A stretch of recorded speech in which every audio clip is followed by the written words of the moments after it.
त्याने सांगितलं गरजेपोटी जर आपण सामावून घेऊ शकतो हे करू शकतो तर हॉस्पिटलमध्ये आपण त्याची संख्या का वाढवतो. तर ताईंना गरजेपोटीची खऱ्या अर्थाने व्याख्या माहिती नसेल तर त्यांना सविस्तर मी सांगू इच्छितो.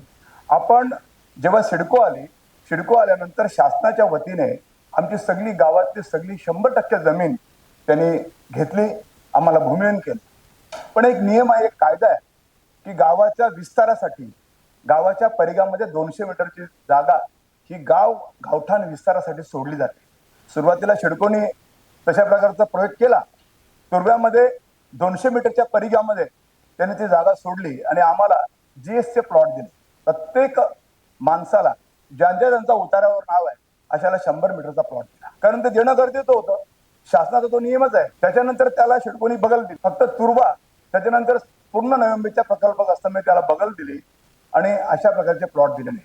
खऱ्या अर्थाने ज्या माणसांचा उतारावर नाव आहे अशा माणसांना 100 मीटरचा प्लॉट त्यावेळेला गावठाण विस्तार स्कीम म्हणून त्याने दिले आणि त्या माध्यमातून मग मुख्यमंत्र्याला जाग आली आणि मुख्यमंत्र्यांनी 12.5% ही जमिनीच्या मोबदल्यात देण्यात आलेली जमीन आम्हाला प्लॉट माध्यमातून दिली.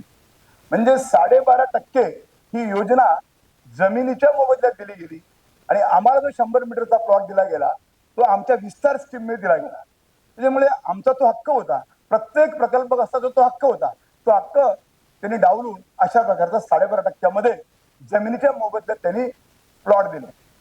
जमिनीच्या मोबदल्यात प्लॉट देत असताना त्यांनी तुर्भ्यावर मोठा अन्याय केला.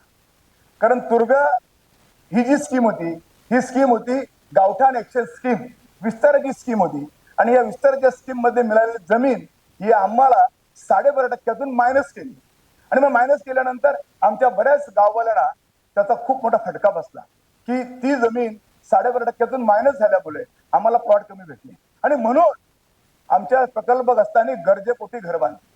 मग त्याचाच अर्थ असा आहे की सिडकोने केलेला अन्याय, त्या अन्यायाविरुद्ध मग जेव्हा आम्हाला आमच्या गरजेपोटी जर आम्हाला राहायची व्यवस्था होत नसेल, आम्हाला विस्तार योजनेमध्ये तुम्ही घेतला नसेल तर आम्हाला ते क्रमप्राप्त आहे की आमची जी गरज आहे ती भागवली गेली पाहिजे. ताईंना या गरजेपोटी घराचा इतिहास माहिती नाही म्हणून ताईंनी अशा प्रकारचा उदाहरण दिला. तर त्यांचं तो उदाहरण महापौर मॅडम आपण मागे घ्यावा आणि आमच्यावर झालेल्या अन्यायाचा त्यांच्याही कानामध्ये गेला पाहिजे की आपण गरजेपोटी किंवा प्रकल्प असताना जेव्हा बोलत असतो, प्रकल्प असताना खूप मोठा त्याग या नवंबीच्या बसलेल्या सगळ्या लोकांसाठी दिलेला आहे. त्यांना पुन्हा कलकलीची विनंती करतो की त्यांनी हा उदाहरण मागे घ्यावा आणि प्रकल्पग्रस्तांचा गरजेपोटीचा विषय त्यांनी जो घेतला, जो उदाहरण दिला तो त्यांनी मागे घ्यावा अशी मी तुमच्या माध्यमातून त्यांना विनंती करतो. धन्यवाद.